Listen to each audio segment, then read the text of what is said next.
प्रधानमंत्री मोदी पटना में road show किए। उस रोड शो में बिहार के मुख्यमंत्री नीतीश कुमार शामिल हुए, लेकिन कहीं न कहीं नीतीश कुमार बीजेपी से अभी भी नाराज हैं। बीजेपी का चुनाव चिन्ह कमल है। उस कमल को नीतीश कुमार अपने हाथों में लेकर लोगों को संबोधित कर रहे थे, लेकिन थोड़ी देर के बाद नीतीश कुमार उस कमल को नीचे रख दिए हैं।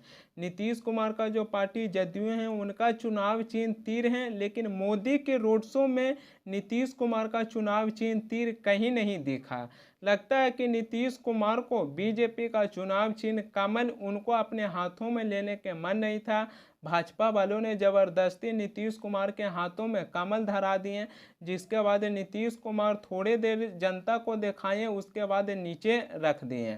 मोदी के रोड शो में नीतीश कुमार का चुनाव चिन्ह दिखे चाहे न दिखे, लेकिन मोदी के रोड शो में नीतीश कुमार को कमल तो दिखाना पड़ेगा, क्योंकि नीतीश कुमार बीजेपी के पार्टी में शामिल हुए हैं। प्रधानमंत्री मोदी लोकसभा चुनाव में 6 से 7 बार बिहार आ चुके हैं और इस बार भी प्रधानमंत्री बिहार की 40 लोकसभा सीटों पर फोकस कर रहे हैं। 2019 के लोकसभा चुनाव में बीजेपी और जदयू साथ मिलकर लोकसभा चुनाव लड़े थे, तो बिहार की 40 लोकसभा सीटों में से एक सीट छोड़कर बीजेपी और जदयू सारी सीटें जीत गई थी। और इस बार भी 2024 का लोकसभा चुनाव में बीजेपी पार्टी बिहार की 40 लोकसभा सीटों पर फोकस कर रही है। तो देखना यह होगा कि तेजस्वी यादव बिहार की 40 लोकसभा सीट बचा पाते हैं कि नहीं बचा पाते हैं, क्योंकि तेजस्वी यादव भी इस बार के लोकसभा चुनाव में धुआंधार प्रचार किए हैं।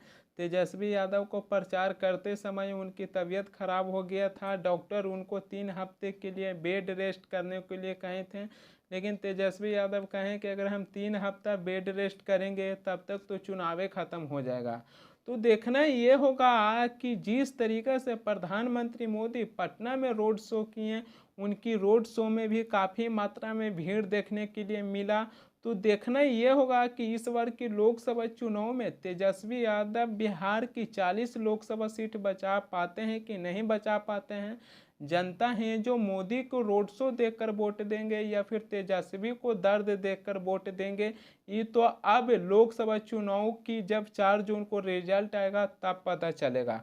2019 के लोकसभा चुनाव में बीजेपी और जदयू साथ मिलकर लोकसभा चुनाव लड़े थे, तो बिहार की 40 लोकसभा सीटों में से 39 सीट जीत गए हैं।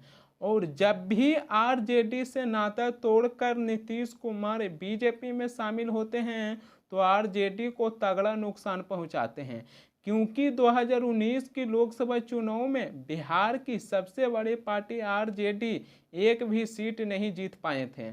और उस समय भी नीतीश कुमार हैं जो बीजेपी में शामिल थे।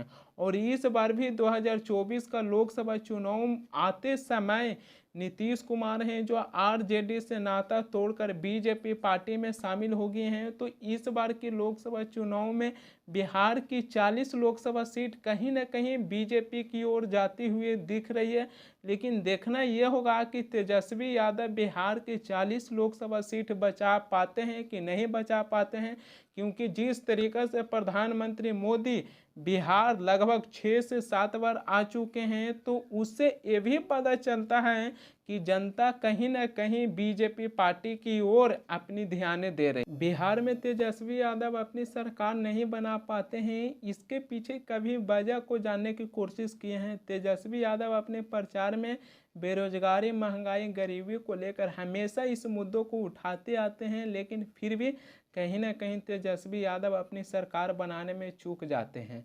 इसके पीछे वजह यह है कि बिहार की कई ऐसे लोगों से मैंने जानने की कोशिश किया हूँ कि उनका मानना है कि अगर हम आरजेडी को वोट देंगे तो फिर से जंगल राज आ जाएगा, उनसे रंगदारी मांगा जाएगा और बिहार में जो छोटे जात के लोग हैं उन्हें डराया धमकाया जाता है। इसके वजह से कुछ ऐसे लोग हैं जो आरजेडी को वोट देने के लिए तैयार नहीं होते हैं। ये मेरा नहीं कहना है, बिहार में कुछ लोगों का ऐसा मानना है। तो जिस तरीक़े से कुछ लोगों का ऐसा मानना है, तो उससे ये भी पता चलता है कि आरजेडी की सरकार न बनने में कहीं ना कहीं आरजेडी के कुछ ऐसे समर्थक होते हैं जिसके वजह से आरजेडी का सरकार नहीं बन पाती है। और कुछ ऐसे लोगों को ये चीज़ को मानना है कि अगर आरजेडी को वोट देंगे तो जंगल राज आ जाएगा, उनसे रंगदारी मांगा जाएगा। ये तो मानना है ही है कुछ लोगों को, लेकिन जब बीजेपी के तरफ से प्रधानमंत्री मोदी आकर इसी बात को कहते हैं कि अगर आप आरजेडी को वोट देंगे तो फिर से जंगल राज आ जाएगा, आपसे रंगदारी मांगा जाएगा, तो ये जो बातें हैं जो कहीं ना कहीं जनता के मन में और बैठ जाती है, और जिसके वजह से वो लोग आरजेडी को वोट देने के लिए तैयार नहीं होते हैं। उनका मानना रहता है कि बीजेपी को हम वोट देंगे, बीजेपी हमको लिए कोई काम करे चाहे ना करे, लेकिन हम अपने शांतिपूर्वक जिंदगी जी सकते हैं। तो कुछ ऐसी जनता को मानना है कि अगर हम आरजेडी को वोट देंगे तो जंगल राज आ जाएगा। तो तेजस्वी यादव को कुछ ऐसी जनता के मन में से जंगल राज वाला बातों को निकालना होगा, तब जाकर आरजेडी की सरकार बनेगा। क्योंकि आरजेडी पार्टी पर ये एक बहुत बड़ा कलंक है और इस कलंक को तेजस्वी यादव को मिटाना पड़ेगा। अगर नहीं मिटाएंगे तो 2025 के बिहार विधानसभा के चुनाव में आरजेडी पार्टी पर बहुत बड़ा इफेक्ट पड़ेगा। तेजस्वी यादव अपने प्रचार में गरीबी, महंगाई, बेरोजगारी को मुद्दों को उठाते हैं, तो वो चीज़ को हम भी समझ रहे हैं, लेकिन आपको ये भी समझना पड़ेगा कि जब जंगल राज की बात आती है तो कुछ ऐसी जनता हैं और कुछ अदर कास्ट के लोग हैं जो आरजेडी से बहुत भड़कते हैं।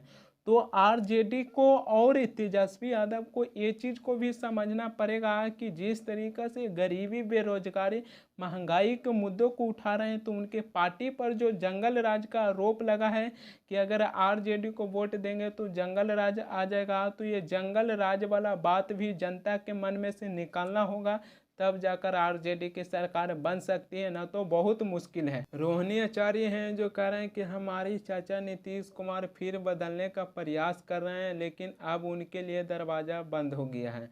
बिहार के मुख्यमंत्री नीतीश कुमार एक ऐसे मुख्यमंत्री हैं कि उनके लिए सारी पार्टी के दरवाज़ा खुला रहता है। नीतीश कुमार आरजेडी में थे तो बीजेपी के तरफ से गृह मंत्री अमित शाह कहे थे कि नीतीश बाबू के लिए हमेशा हमेशा के लिए भारतीय जनता पार्टी के दरवाज़ा बंद हो गया है। लेकिन जैसे ही नीतीश कुमार लोकसभा चुनाव से पहले आरजेडी से नाता तोड़े, तो बीजेपी पार्टी और गृह मंत्री अमित शाह नीतीश कुमार को अपनी पार्टी में शामिल कर लिए। तो जब भी नीतीश कुमार आरजेडी से साथ छोड़कर बीजेपी में जाते हैं तो आरजेडी को तगड़ा नुकसान होता है। आरजेडी को फ़ायदा नीतीश कुमार से हो चाहे ना हो, लेकिन बीजेपी को बहुत बड़ी फ़ायदा होती है, क्योंकि बीजेपी पार्टी अच्छी तरीके से जानती है कि अगर लोकसभा चुनाव में बिहार में अगर जदयू और आरजेडी एक साथ मिलकर लोकसभा चुनाव लड़ेंगे तो बिहार की 40 लोकसभा सीटों बीजेपी को जीतना बहुत मुश्किल हो जाएगा। और हर वक्त देखिएगा लोकसभा चुनाव जब भी आता है, जब भी नीतीश कुमार ऐसे टाइम पर पलटी मारकर बीजेपी में शामिल होते हैं कि बीजेपी पार्टी बिहार की 40 लोकसभा सीटों में से 39 लोकसभा सीट जीतने की दावा रखती है। और इस बार तो लोकसभा चुनाव में बीजेपी पार्टी का दिए कि बिहार की 40 लोकसभा सीटों में से 40 लोकसभा सीट जीत रहे हैं।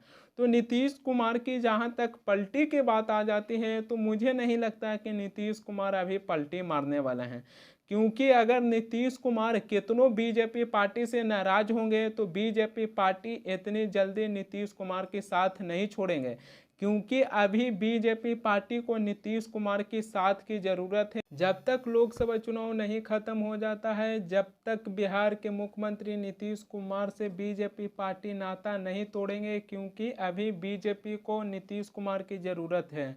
प्रधानमंत्री मोदी पटना में आए, रोड शो किए, उनकी रोड शो में बिहार के मुख्यमंत्री नीतीश कुमार शामिल हुए।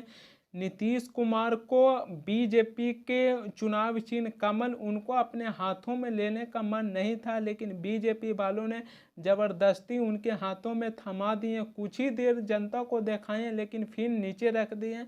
नीतीश कुमार का जो पार्टी जदयू है, उनका चुनाव चिन्ह तीर है। मोदी के रोड शो में नीतीश कुमार के चुनाव चिन्ह कहीं नहीं देखें। इससे नीतीश कुमार कहीं ना कहीं बीजेपी पार्टी से थोड़ी नाराजगी है, लेकिन क्या कर सकते हैं नीतीश कुमार। नीतीश कुमार तो अपने ही आरजेडी से नाता तोड़कर बीजेपी में शामिल हुए हैं, तो बीजेपी पार्टी जैसे उनको कहने के लिए कहेगा उस तरीके से नीतीश कुमार को तो करना पड़ेगा।